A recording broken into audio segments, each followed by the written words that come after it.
자, 이제 유관순 열사와 수감 생활을 함께한 여성 독립운동가들에 대한 이야기를 조금 나눠볼 텐데요.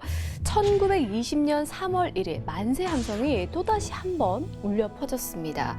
이 만세가 시작된 곳은 바로 한평 남짓한 감옥방이었는데요. 서대문 형무소의 역사 8번 방이었습니다. 오늘 우리 히어로 바로 유관순 열사가 아운의 만세 시위 현장에서 체포된 다음에 바로 수감된 곳이 서대문 형무소인가요? 아닙니다. 처음에 이제 수감됐던 곳은요. 아무래도 천안 아오네 장터에서 이제 일본 헌병들에 의해서 천안 경찰서, 일본 헌병대로 먼저 끌려가셨고요. 근데 이 가는 도중에도 이 천안 마을 사람들이 눈앞에 보일 때마다 계속해서 만세를 외쳐서 끌려가는 그 길에 계속 또 매를 맞고 구타를 당하면서 계속 이제 끌려가셨다고 나오고요. 그리고 이제 공주 형무소로 끌려가서는 그곳에서 공주 지방법원에서 구속 상태로 이제 재판을 받는데 당시 이제 소요죄라든지 보안법 위반죄라는 항목으로 5년형을 선고를 받습니다. 그리고 나서 이제 서대문 형무소로 갔는데 사실 이 5년형이라는 게 이제 말이 안 되는 수치예요. 왜냐하면 당시 만세 운동으로 인해서 이 당시 검거됐던 이 독립투사분들은 평균적으로 6개월 정도의 어떤 형량을 받았거든요. 그리고 실제 이 시위 어떤 만세운동 도중에 사상자가 발생했을 때 그럴 경우에만 1년 이상의 징역형을 받았어요. 당시 5년형을 받았다는 거는 이것은 결과적으로 봤을 때 분명히 만세운동과 관련해서 굉장히 주도적인 역할을 했거나 아니면 그 이면에 어떤 일이 있어서 이렇게 형량이 높게 나왔다는 어떤 반증이기 때문에 이 부분에 대해서도 많은 분들이 너무 형량이 높았던 게 아니냐, 그렇다면 대체 무슨 일이 있었던 거냐, 이런 의구심이 많이 생기게 하는 대목이었습니다. 예. 사실 제목도 제목이지만 17살 나이에는 상당히 무거운 형량이 아닌가요? 근데 이게 끝이 아닙니다. 이제 법정에서 사건이 하나 만들어지는데요. 그 재판관 앞에서 이제 유관순 열사가 이렇게 얘기합니다.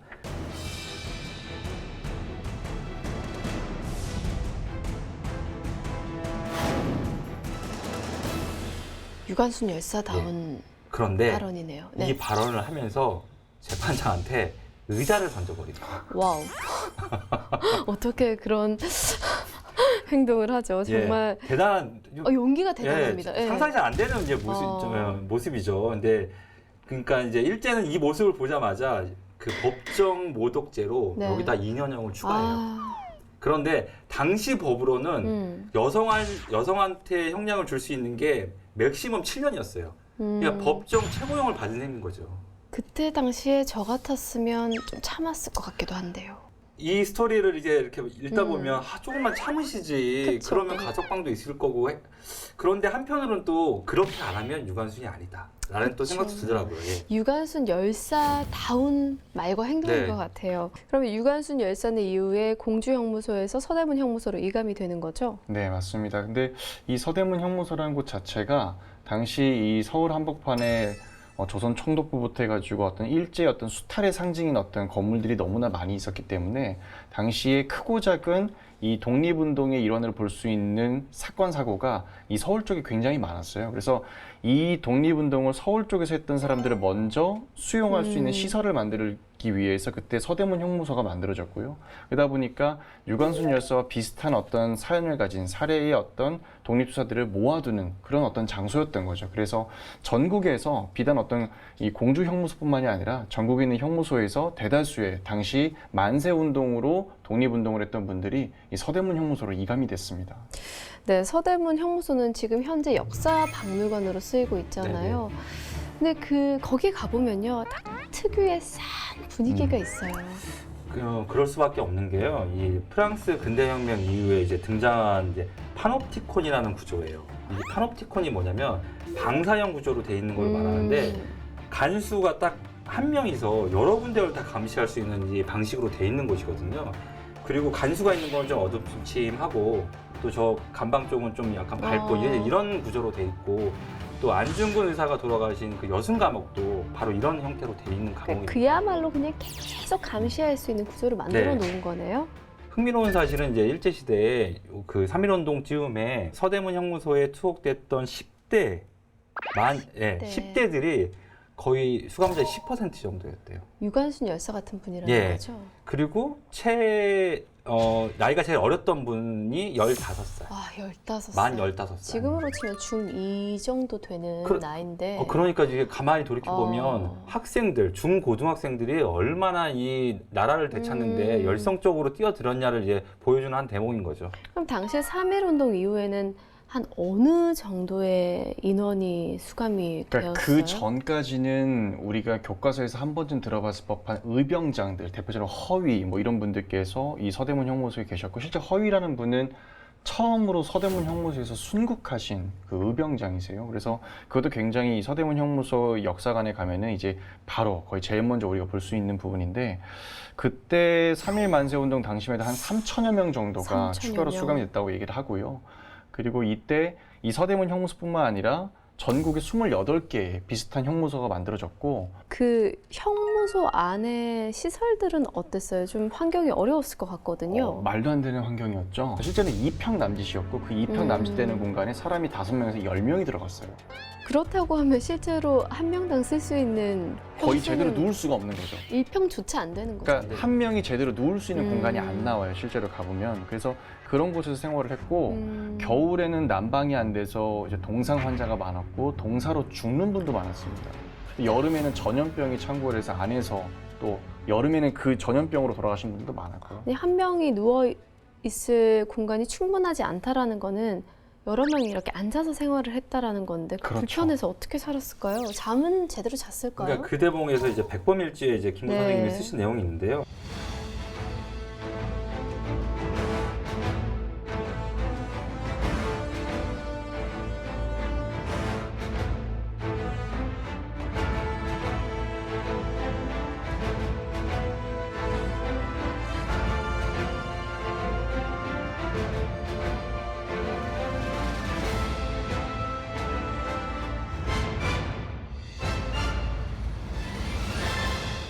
그 좁은 곳에 거의 웅크려 있었다고 보면 될 것 같은데요. 그러니까 심은 선생님 같은 경우에는 이제 이렇게 말씀하셨어요. 떼역볕이 내리쬐고 방 안에서 똥통이 끓는다.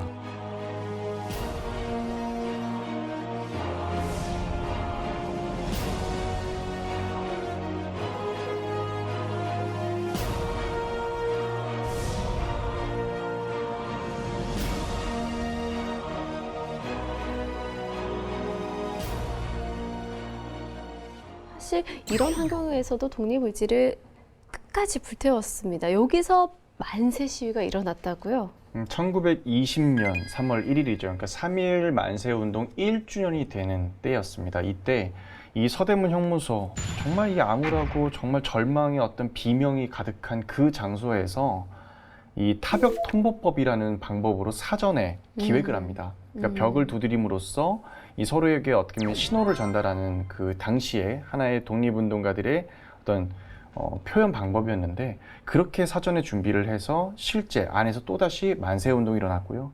당시 그 규모가 여옥사라고 해서 8호실이 있습니다. 네. 거기서 이 유관순 열사가 함께 있던 동지들이 있었는데, 그들이 또다시 주동자가 돼서 바깥에 있을 때도 각 지역의 주동자들이었어요. 개성에서 만세운동을 주동했던 분, 뭐 천안 아우네장터 주동했던 분, 이런 분들이 모였는데 거기서 또 그들이 주동자가 돼서 만세를 외쳤고, 결국 전체적으로 퍼져서 당시의 기록에 약 3,000명 가까이 됐던 수감자들이 모두 만세를 외쳤다.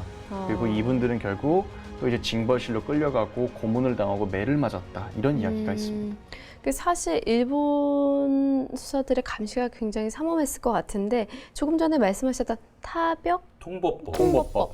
이게 뭔가의 그 신호가 됐다라는 거죠? 이게 그러니까 뭐냐면요. 벽을 탁 치고 탁 치면 기억, 탁탁 치면 기억, 니은, 툭 좀 둔탁하게 치면 아, 이런 식으로 해서 감방 간에서 이제 소통을 하게 되는 건데요. 이게 근데 쉽지 않았던 게, 이걸 하다가 걸리게 되면 형량이 늘기도 하고, 그다음에 안 그래도 모자란 밥인데 밥을 3분의 1로 줄여버리는 감식벌을 또 당하기도 했어요. 거의 죽을 각오를 죽을 하고 각오를 또 하고 이거를 해야 되는 거죠. 좁은 공간에서 신호를 보냈다라는 건데, 뭐 그런 소리만으로도 자음과 모음을 결합한 그 해석이 됐던 거예요? 모스 부호처럼 이렇게 한 거지, 비밀리에. 그런데 감동적이게도 이게 성공을 해요. 그래서 이제 옥중에서 만세 운동이 벌어지잖아요. 근데 이 소리가 얼마나 컸던지 새창살을 뚫고 밖에까지 전달된 거예요. 그래서 길 가던 사람들이 발을 멈추고 우마차가 서고 사람들이 이제 구름처럼 몰려들었다는 기록이 있어요. 네.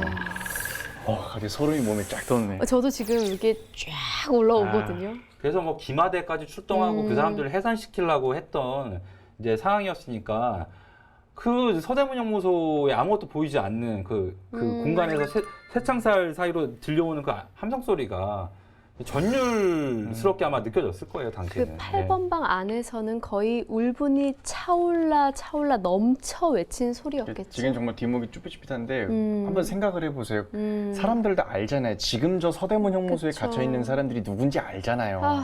그러니까 저들이 지금 안에서 또 만세를 외친다는 게 그 옥중 만세 운동의 이제 시작이 8번 방이었던 거죠. 예. 그럼 이 8번 방 안에는 어떤 분이 계셨어요? 몇 분 정도 계셨나요? 유관순 열사를 포함해서 총 8분이 계셨고요. 정말 한 분 한 분 다 정말 주옥 같은 분들이세요. 각 지역에서 이렇게 독립운동에 뛰어들었던 분들인데 이분들이 한데 모여서 이 안에서 또 새로운 역사가 또 그려지거든요. 그러니까 대표적으로 이 권혜라 선생 같은 경우는 이제 어윤희 선생과 함께 이제 개성 지역에서 이제 만세 운동을 주도했는데 이 권혜라 선생은 이제 유관순 열사의 선배예요. 이화학당 선배였고 당시에 또 예배당 내에서 유치원 아이들을 가르치는 교사였거든요. 이런 분들이 그 안에서 또 만세 운동을 했고 그리고 어윤희 선생 역시 당시 이제 어부인이라는 별명이 있을 만큼 굉장히 여장부였다는 기록들이 있어요. 그래서 당시 이제 민족 대표 33인 중에 한 분께서 이 개성 지역은 사람이 너무 적어서 이 독립선언문을 제대로 이게 전달이 안 될 것 같으니까 이쪽은 좀 조금 줘야겠다라고 얘기할 만큼 개성에서의 어떤 독립운동이 힘들었는데 그 이유가 주로 이거를 앞에서 나설 젊은 남자들이 많이 안 보였던 거였어요. 그래서 이게 되게 놀라운 건 뭐냐면 특히 이 권혜라 선생과 이 어윤희 선생은 이 개성 지역의 만세를 초기에 기획했고 실제 실행에 옮겼던 분들인데 이 개성이라는 지역이 특별히 강조되는 건 뭐냐면 여성들로만 이루어졌던 거예요. 이 초반의 기획이. 그러니까 남성이 없었다는 거죠. 이 초반의 기획이 여성들 위주로 이 독립운동이 기획됐고 실제 움직여졌기 때문에 다른 만세운동 중에서도 여성들의 어떤 그 나라를 잃은 앞에 남녀가 어딨냐, 독립운동의 남녀가 어딨냐 하면서 가장 좀 극적으로 이 만세를 외쳤던 곳이 이 개성 지역이었고 그 만세를 이끌었던 분이 권혜라 선생과 어윤희 선생이거든요. 네. 또 눈이 조금 신명철 지사님. 네. 그 당시 이제 시각 장애가 있었는데 이게 미리움 여학교 이제 졸업생이었어요. 당시 이제 개성에 있는 미리움 여학교였는데 이 만세 운동할 때 이 미리움 여학교의 역할이 컸거든요. 그래서 당시 시각 장애인임에도 불구하고 시각에 문제가 있음에도 불구하고 만세 운동을 할 때 자기도 목소리를 내겠다면서 이 어윤희 선생과 권혜라 선생에게 자기도 같이 만세 운동을 하겠다. 근데 이 놀라운 거는 본인은 신체 장애가 있음에도 불구하고 어떻게 보면 더 무섭잖아요. 소리만 들리니까. 그 무서운 비명소리와 어떤 폭행이 그냥 눈앞에 보이지도 않는 데서 폭행이 들어오는 그런 상황 속에서 나도 만세를 외치겠다면서 같이 만세를 외쳤거든요. 그리고 같이 수용됐기 때문에 개성 얘기가 나와서 이제 한 번 더 소개해드리면 신관빈 선생님. 네. 이제 3월 3일 날 있었던 개성음에서 있었던 이제 만세 운동을 이제 주도적으로 해나가신 분인데요. 독립선언서를 2,000부를 전달하고 이제 배포하시다가 이제 수감이 돼서 한 1년 정도를 이제 징역형을 이제 받게 되시죠. 그리고 기생 출신이었던 김향화 선생님. 네. 이분 이제 수원 이제 지역에서 계시던 분인데 사실 기생은 그 예기라고도 했죠. 그래서 난을 치고 이제 시조를 읊고 했던 분들인데 일제가 이 기생을 몸을 파는 창기랑 동일시해 보여요. 그러면서 위생검사라는 걸 만들어요. 그러니까 주기적으로 여자들의 옷을 벗겨서 몸을 검사하는 거예요. 그 얼마나 그 치욕적인 그 부분입니까? 그거를 이제 주기적으로 하는 거죠. 그러다가 이제 수원 지역에 있던 그 기생 30여 분이 모여서 만세 운동을 이제 주도해 나가시는 분인데 그 기생들이 시작했던 그 만세 운동이 수원 지역에 있었던 만세 운동에 한 획을 긋는 사건이 됩니다. 그리고 또 다른 분도 있다고 들었는데요. 뭐 간호사 출신도 있고 또 임신을 하셨던 분도 있다고 들었어요. 노순경 이제 선생님은 그 우리 예전에 그 윌로우스 비행장 한번 얘기했잖아요. 미국에서 있었던 그 윌로우스 비행장을 만드신 분이 이제 김종림 선생님하고 노백린 장군 있잖아요. 노백린 장군의 차녀세요. 차녀. 둘째 딸. 아, 둘째 딸. 근데 이분이 세브란스 병원의 간호사로 계셨어요. 근데 이제 세브란스 병원의 이제 교수로 누가 계셨냐면 스코필드 박사. 스코필. 네. 그래서 스코필드 박사가 이 영국계 캐나다인이었잖아요. 근데 당시 일본은 영일 동맹을 맺고 있었단 말이에요. 네. 이게 동맹국이었잖아요. 그래서 서대문 형무소를 방문해서 스코필드 박사가 이 8호 감방을 방문해요. 밀고 들어가요, 그냥. 제지하는데도 불구하고. 그래서 그 노승경 선생님을 만나고 그 자리에서 유관순 여사를 또 소개받게 되죠. 네, 이런 이제 인연이 있고요. 임신하신 분이 한 분 계시잖아요. 근데 이분이 이제 임명의 지사인데 파주 지역에서 이제 독립운동 이제 3.1 만세운동 하시다가 남편하고 같이 수감이 되세요. 근데 당시 이제 임신 중이셔가지고 중간에 출산 때문에 잠깐 나오시거든요. 근데 출산을 하고 나서 11월에 다시 애를 맡길 데가 없어서 애를 보듬고 재수감이 돼요. 키워줄 사람이 없었나 보군요. 근데 이 과정에서 이제 먹을 것도 없고 젖도 잘 안 나오고 그러잖아요. 그러니까 유관순 열사가 또 먹던 밥도 나눠주고 애가 오줌을 싸면 그 기저귀를 허리춤에 차가지고 체온으로 말려주고 그랬던 이제 사실 상황이었던 거죠. 어른도 거기에 있기가 너무 힘든데 가난아이는 무슨 죄가 있어서 그렇게 고통을 받아야 되고 태어나자마자 그럼에도 불구하고 그분들이 그 옥중에서 만세를 불렀다는 건 네. 진짜 이건 기적 같은 일이죠. 네.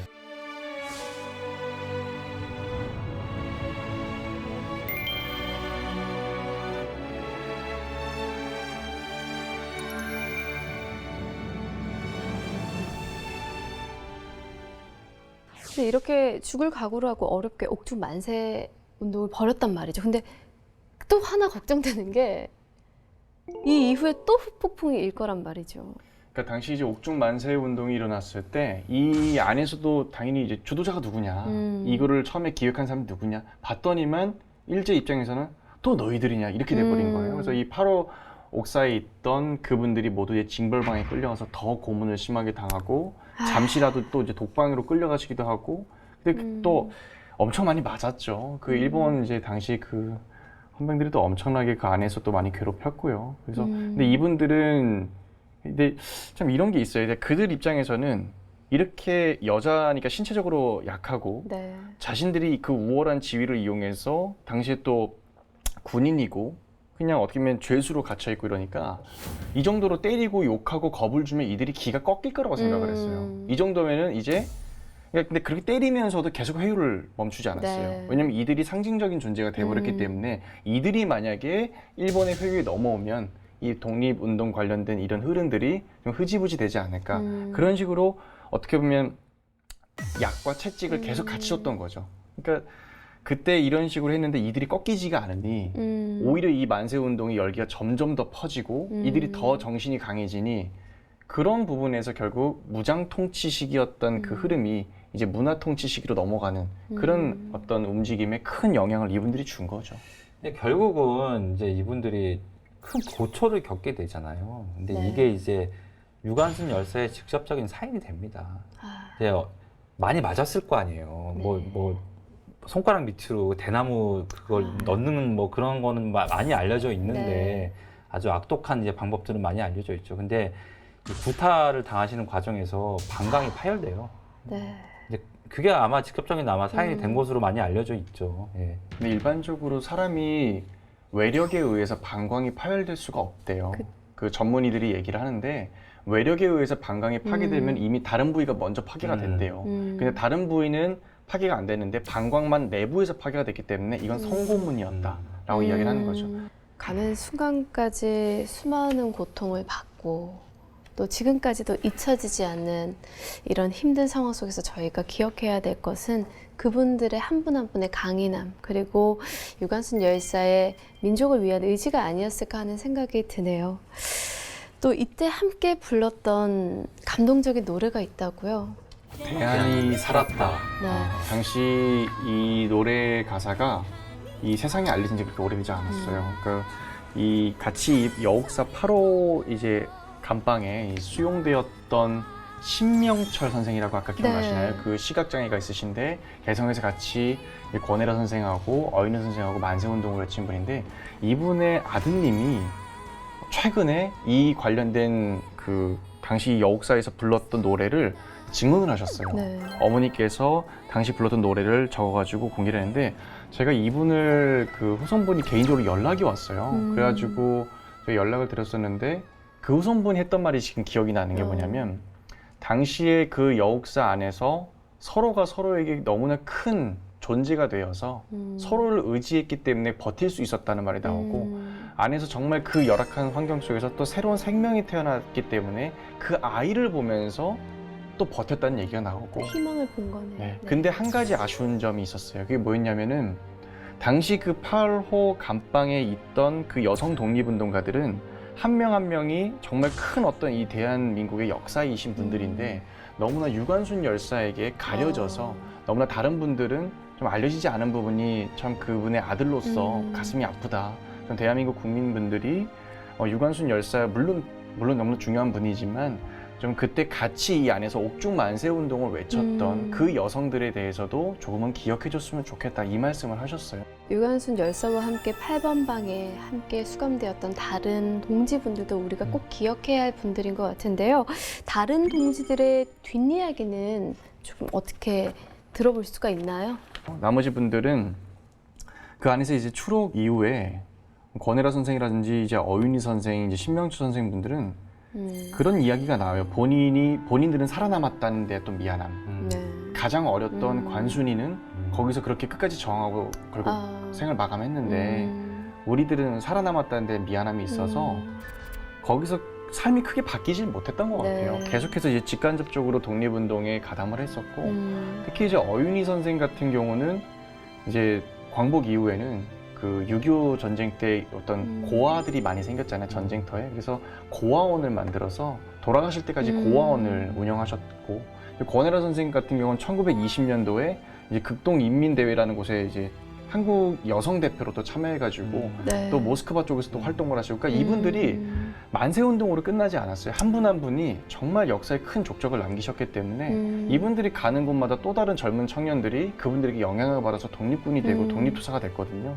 이런 부분이 있어서 이분들의 삶은 계속해서 그 의지가 이어졌다. 그러니까 유관순 열사의 이 서대문 형무소에서의 그 마지막 모습이 그냥 계속 영원히 남는 어떤 가치가 돼서 이분들에게 계속 퍼져나갔던 거라고 생각이 들어요. 오늘 이야기해보니까 그 여옥사의 8번 방에 있던 모든 동지들이 있었기 때문에 또 유관순 열사가 세웠던 거사가 성공을 할 수가 있었고 지금까지 이런 가치들이 이어져 오는 것 같은데요. 우리 독립기념관에 가봤었잖아요. 네. 그때 저도 그 쇠창살을 직접 체험해봤을 때 그냥 이 손목만 뭔가 잡혀 있다는 것만 해도 너무 답답하고, 그리고 이 철이라는 게 굉장히 차가운 성질이잖아요. 너무 그냥 마음이 바로 서늘해지고 춥고 괴롭더라고요. 네. 그래서 유관순 열사의 그 옥중에서 하셨던 그 유언이 네. 그런 이제 마음을 다 정리하는 것 같은데,